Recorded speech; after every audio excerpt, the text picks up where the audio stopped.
Buenos días, soy Rocío Martín Martín, profesora de Lengua y Literatura en un instituto de Salamanca y en la Universidad de Burgos. Hoy os voy a presentar un proyecto que he creado para trabajar en lengua castellana y literatura en primero de bachillerato, los contenidos de las tipologías sexuales y la literatura de los siglos XVI y XVII, Renacimiento y Barroco. Y el proyecto se llama Moderniza el siglo de oro.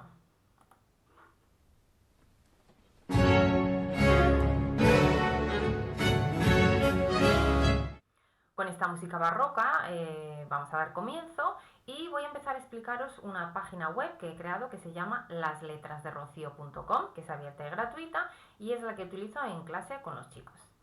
Bueno, en primer lugar vamos a la página web, veis que hay dos apartados. Tenemos alumnos y alumnas curiosos y curiosas. Este segundo es para proyectos que realizo un poco a título personal, como el podcast de poesía Rumores Poéticos, con la intención un poquito de acercar la poesía a las aulas, y alumnos y alumnas, que es el que nos interesa ahora mismo. Está dividido por secciones. Aquí tenemos lengua y literatura, bachillerato, y nos vamos a primero de bachillerato. Bueno, en primero de bachillerato está dividido un poco por las temáticas que vamos trabajando y nos iríamos al apartado de literatura. Estos temas son los que ellos tienen en el libro, pero nosotros los utilizamos de otra manera, ¿vale? Entonces ahora os voy a explicar algunos de ellos.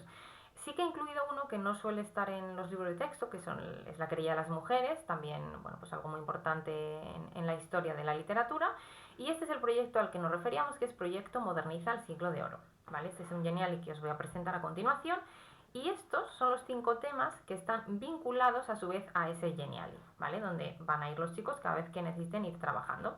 Bueno, aquí está el resto de las materias que trabajaremos en el tercer trimestre. Entonces, vamos con el Geniali. Esto se lo puse el primer día cuando comenzó el segundo trimestre y les expliqué que íbamos a hacer un proyecto en el que había 4 grupos, 7 temas, 8 puntos de la nota total, que también os explicaré, y vamos a trabajarlo durante 10 semanas. Vamos a trabajar contenidos en clase, en casa y bueno, un poquito pues durante todo el trimestre. Se divide en 2 partes, Renacimiento y Barroco, ¿vale? Vamos a ver una serie de POSIT. Estos POSIT están con un más, que es el que accede a esa página web que os comentaba anteriormente. Entonces vamos a trabajar 12 apartados en ese Renacimiento. Vamos a comenzar con una introducción, para eso van a realizar un visual thinking con una información que les doy en la página web, para trabajar el petrarquismo, cómo llegó todo lo italiano aquí, ¿no? Los sonetos y demás. Van a realizar una videollamada de Juan Boscán a Garcilaso de la Vega. Vamos a trabajar propiamente a Garcilaso realizando viñetas de sus églogas y sonetos con sus sonetos. Hemos realizado también una jornada de poesía religiosa para trabajar los místicos, Santa Teresa, Luisa Carvajal y Mendoza, San Juan de la Cruz o Fray Luis de León, el diálogo de la lengua de Valdés, a través de un diálogo de WhatsApp, los viajeros, ¿no?, del Renacimiento, Colón y Catalina de Erauso, con unos timelines. Ahora os voy a enseñar un poquito ejemplos de lo que tengo, ¿vale? Para la querella de las mujeres, un Padlet con con algunas de las obras importantes que se escribieron en esas épocas. La novela idealista, vamos a realizar un cuento con ChatGPT, vamos a introducir la inteligencia artificial en las aulas para que empiecen a manejarla, no para copiar, ¿no? Tenemos aquí el Lazarillo, hemos realizado un podcast, La Picaresca la hemos trabajado con un videotrailer, Cervantes y María de Zayas con un periódico y por último el Quijote, que es la lectura obligatoria, con un test y un croma, ¿vale?, que vamos a hacer dentro de nada. Para trabajar el apartado del barroco, que es un poquito donde estamos, esto lo vamos a continuar el tercer trimestre, también se divide en una serie de secciones. La primera sería una introducción a modo collage, un collage barroco, ¿no?, para trabajar un poco los poetas Quevedo Góngora y Catalina de Guzmán, un rap battle. Lope de Vega, un Instagram, como no podía ser de otra manera, ¿no? A Lope lo traemos al presente de la manera en la que hubiera vivido en el pasado. Los conventos, nos vamos a adentrar en esos conventos del siglo XVII tan interesantes, ¿no?, que tenían personajes como María Jesús de Ágreda o, bueno, Sor Juana Inés de la Cruz, ¿no? Entonces vamos a escribir cartas a esos confesores. María de Zayas con el periódico, un ensayo al estilo pesimista, ¿no?, de Baltasar Gracián. Vamos a recrear un corral de comedias con una maqueta, y en eso están ahora mismo metidos, que es bastante complejo. Les he dado una serie de textos, con eso tienen que realizar pues una maqueta con plastilina o con arcilla o con lo que sea, o simplemente dibujándola. Bueno, para ya meternos en los dramaturgos, ¿no?, del barroco, tenemos Calderón, de la Barca, Nácaro de Mayén, Feliciano Enrique de Guzmán, Tirso de Molina. De los dos primeros, porque tenemos una serie de comodines, ¿vale? De los dos primeros tienen que elegir un comodín, ¿vale? O la actividad 19 o la 20. Y de los dos segundos tienen que elegir otro comodín, o bien actividad 21 o bien actividad 22, ¿no?, que sería realizar un TikTok de una de sus obras. Esta sería representar un fragmento de una de las obras, ¿no?, digamos, de los dramaturgos mayores. Y por último, el repaso final. Ellos tienen que hacer, con todos los apartados vistos del Renacimiento y del Barroco, crear una serie de preguntas tipo test con 4 opciones, que son las que trabajaremos en el examen final. Además, les incluyo yo alguna respuesta abierta, pues para que vean si realmente han interiorizado todo ello, ¿no? Ahora os cuento en la apartado de evaluaciones. Bueno, por último, como os decía, vamos a trabajar literatura y tipologías textuales: la narración, descripción, exposición, argumentación, diálogo, oral dialogado, oral monologado, textos científicos, textos periodísticos, publicidad. Y cada uno de estos está relacionado a sí mismo con las actividades que os he contado anteriormente, bien del Renacimiento, bien del Barroco, ¿vale? Como veis, es un proyecto bastante ambicioso. Ya digo, nos ha llevado estas 10 semanas del segundo trimestre y cogeremos parte del tercer trimestre, ¿no?, para terminarlo. Bueno, os he contado el Genial, os he contado la web, y os voy a dar un ejemplo de cuando clicábamos en ese POSIT, ¿no?, nos redirigía a, pues uno de los apartados es este: el Renacimiento, la introducción. Esto es lo primero que se encuentra, ¿no?, cuando acceden al proyecto. Vamos a comenzar con un poquito de arte. Bueno, pues aquí tenemos una de las mujeres que pintó quizá el retrato más famoso, ¿no?, de Felipe II, Sofonisa Guisola. Bueno, aquí tenemos otros grandes del Renacimiento. Aquí tenemos un poquito de historia, tienen podcast, bueno, tienen bastantes cosas, y con esa información tienen que realizar un visual thinking, que ahora os mostraré algún ejemplo. Y entrando en materia, veis aquí que tiene esos apartados. Clicando a cada uno de esos apartados accedemos a las actividades que tienen que realizar con la información que necesitan leer, ¿vale? Por ejemplo, para los místicos recreamos una jornada de poesía. Invitamos a un experto en la materia que nos habló sobre los versos de San Juan de la Cruz. Y después de esa charla inicial, también escuchamos algunos versos de Santa Teresa de Jesús, cantados con Évole, que tiene una voz preciosa. Bueno, les pusimos un poquito en contexto, ¿no?, porque siempre hay que contextualizar, aparte de toda la información que le demos. Entonces, a través de eso, ellos tuvieron que coger una parte, un fragmento de la obra, una parte de su vida, algo relevante de los místicos, ¿no?, que trabajamos: Santa Teresa de Jesús, Luisa Carvajal y Mendoza, Fray Luis y San Juan. Y nos fuimos, ahora os voy a enseñar alguna foto, nos fuimos a lugares de Salamanca relacionados con esos autores, y ellos tenían que contar allí esa comunicación, ¿no?, breve, a estilo universitario. Duraba muy poquito, pero bueno, pues así van teniendo contactos, ¿no? Os voy a poner también un ejemplo del Barroco, ¿vale? Os he enseñado ya el del Renacimiento, os voy a enseñar otro ejemplo del Barroco. Como veis, bueno, os expliqué antes, había varias partes.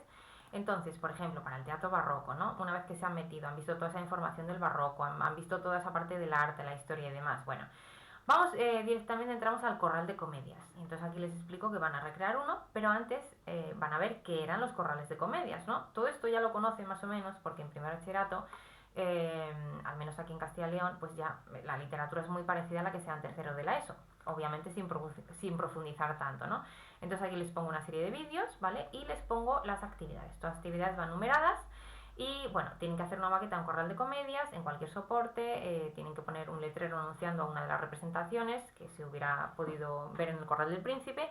Aquí les llevo al Corral del Príncipe, tienen accesos a la casa Museo de Lope de Vega, al Corral del Príncipe, un poquito la situación. Y aquí tienen el resto de actividades, ¿no?, que os contaba. Bueno, pues para Lope de Vega tenemos cantidad de información, que es la que han tenido que ir haciendo en el podcast, etcétera, etcétera. Bueno, y ahora vamos a ejemplos, ¿vale? Os voy a contar ejemplos que ellos mismos han hecho. Ya digo que he hecho una pequeña selección porque ahora mismo es cuando estamos evaluándolos. Entonces, aquí tenéis en primer lugar un ejemplo del Visual Thinking, con toda esa información. Pues esto es una tarea que han hecho ellos. Las églogas de Garcilaso de la Vega las tenían que pasar a viñetas. Pues aquí tenemos una viñeta, concretamente creo que es de la tercera égloga. Los sonetos, han cogido de los sonetos de Garcilaso y han recreado ellos mismos un soneto con esos sonetos de Garcilaso, ¿no? Cosa que les ha costado bastante porque, claro, no es fácil hilar. Han estado más buscando esa rima, ¿no?, esa unión, ese hilo conector entre todo. Bueno, aquí tenemos el Padlet para la querella de las mujeres. Aquí está dividido un poquito por siglos, ¿no? Desde que comenzó con Christine de Pizan ese movimiento en el que se defendía un poquito que hombres y mujeres tenían la misma capacidad intelectual, ¿no? Entonces participaron especialmente en la Ilustración en el siglo XVIII pues muchos personajes, ¿no? Entonces aquí tenían que poner una foto de los autores que hubieran escrito alguna obra, que es la que tenían que poner arriba, y el enlace donde podíamos encontrar esa obra, ¿vale? Aquí tenemos un timeline de Colón, bueno, Cristóbal Colón, han leído un fragmento del diario a bordo y han leído la curiosa historia de la monja alférez, Catalina de Arauso, y han sacado pues unas fechas representativas y han realizado el timeline. Aquí tenemos un diálogo de la lengua, literalmente han creado un diálogo a través de WhatsApp con los puntos que trabaja Valdés en ese diálogo de la lengua. Vale, pues se preguntan, ¿no? Preguntan a los italianos qué opinan del español, cómo ha sido la evolución, y bueno, pues es una visión bastante graciosa, ¿no? Estos comentarios. Y aquí tenemos pues uno de los Instagram que han creado, Tu Lope de Vega de Confi, se llamaba, y entonces aquí van colgando cada semana pues una serie de obras, bueno, de frases también que decían, han hablado mucho de sus amantes, de la importancia de sus amantes en la poesía y demás. Uno de los podcasts que os comentaba antes de Rumores Poéticos iba sobre Lope de Vega, lo han tenido que escuchar y entonces han tenido que comentar algo de ello en el Geniali. Bueno, aquí os voy a poner ejemplos de los chicos, porque también es importante, aparte de dinamizar ese temario, dinamizar, digamos, a ellos mismos, ¿no? Sacarlos de la clase y utilizar otros ámbitos donde podamos trabajar. Por ejemplo, aquí en el centro abajo tenéis una imagen pues, de ellos trabajando. O sea, hemos ido a por ordenadores, entonces ellos van consultando esos datos, ¿no? Siempre vigilando, ¿no? Que no se vayan por derroteros, pero bueno, sí, la verdad es que han trabajado bastante bien. Ha sido muy bueno porque han sabido trabajar muy bien en grupo, que al final es algo esencial que tenemos que fomentar entre todos, ¿no? Bueno, aquí tenemos arriba a la izquierda la radio, una radio escolar recién estrenada, y ahí han hecho el podcast de Lazarillo. Tenía una chica de prácticas, entonces podíamos dividir esos espacios, ¿no? Allí pues había un chico que se ponía, como ya sabía un poquito manejar la Audacity, pues se grababan, luego han ido editando el podcast y la verdad que han quedado muy curiosos, ¿no? Aquí justo en el centro por detrás, bueno, para tapar un poquito la cara, tenían una captura de pantalla de esa videollamada, ¿no? De Juan Boscán contándole a Garcilaso de la Vega todas las novedades que había visto en la tornaboda del emperador, ¿no? Carlos, y contándole pues esas nuevas italianas, ¿no? Aquí estamos precisamente en el puente romano, debajo, bueno, de esta estatua tan simbólica, ¿no? Que representa el momento en el que el Lazarillo digamos, vuelve a la realidad, ¿no? A base del golpe que le da a su primer amor ciego. Aquí estamos leyendo ese extracto, ese fragmento, ¿vale? Ellos se llevaron el libro, estuvimos comentando pues todo el trasfondo, ¿no? Que tiene el Lazarillo. Aquí tenemos en el Congreso de Poesía Mística, nos fuimos pues concretamente aquí tenemos a Fray Luis de León en la universidad, y este es un grupo de los que realizaron esas intervenciones. Aquí tenemos el medallón de abajo a la izquierda de Santa Teresa de Jesús, donde otro grupo hizo una intervención, y luego la que nos queda abajo a la derecha están en la biblioteca trabajando, ¿vale? También íbamos un día allí, pues trabajar eso por mesas, un poquito por grupos, y así cambiamos un poquito la proxémica. Bueno, todo esto, ¿cómo lo evaluamos, no? Pues en primer lugar he realizado un Excel. Aquí arriba tenemos, bueno, los grupos, que son 4 grupos, y arriba del todo están todas las tareas y la puntuación de cada tarea. Es decir, hay tareas que valen 1 punto, 2 puntos, 3 puntos, 4 puntos, 5 puntos y 9 puntos, dependiendo un poquito de la dificultad. No es lo mismo añadir un enlace, un URL a un Padlet, ¿no? O hacer un cuento en ChatGPT que hacer un podcast de poesía o de Lazarillo, o hacer un periódico, ¿no? Entero. Entonces, bueno, pues cada una tenía su puntuación. Esa puntuación, ¿vale? Como pongo aquí, son 60 puntos. El resto, los 40 puntos, son sobre la lectura del Quijote, que yo os decía que hemos hecho un croma, sobre ello se han grabado y bueno, ha quedado bastante chulo. Entonces era la parte oral del examen, eso sería un 10%, otro 10% es el trabajo que ellos han hecho en el grupo y que han visto que sus compañeros hicieran, y el tipo test que os comentaba, ¿vale? Eso sería el 100% del proyecto. Hemos realizado también un pequeño examen de sintaxis y eso sería el 100% de la nota total. Y en la LOMLOE pues aquí tenemos el porcentaje de esos criterios asociados y el número de actividad asociada a cada una de esas competencias específicas que hemos ido trabajando, ¿no? Entonces, bueno, como veis, un poquito, ya digo, ambicioso, hemos tenido que dividirlo en un par de trimestres, pero la verdad es que han disfrutado muchísimo, se han empapado de esa literatura, se han empapado de esas tipologías textuales, hemos cambiado completamente la forma de dar las clases y creo y espero que hayan aprendido mucho. Bueno, espero también que vosotros os haya gustado y ya digo, si tenéis alguna duda, lo tenéis tal cual en lasletrasderrocio.com. Muchas gracias.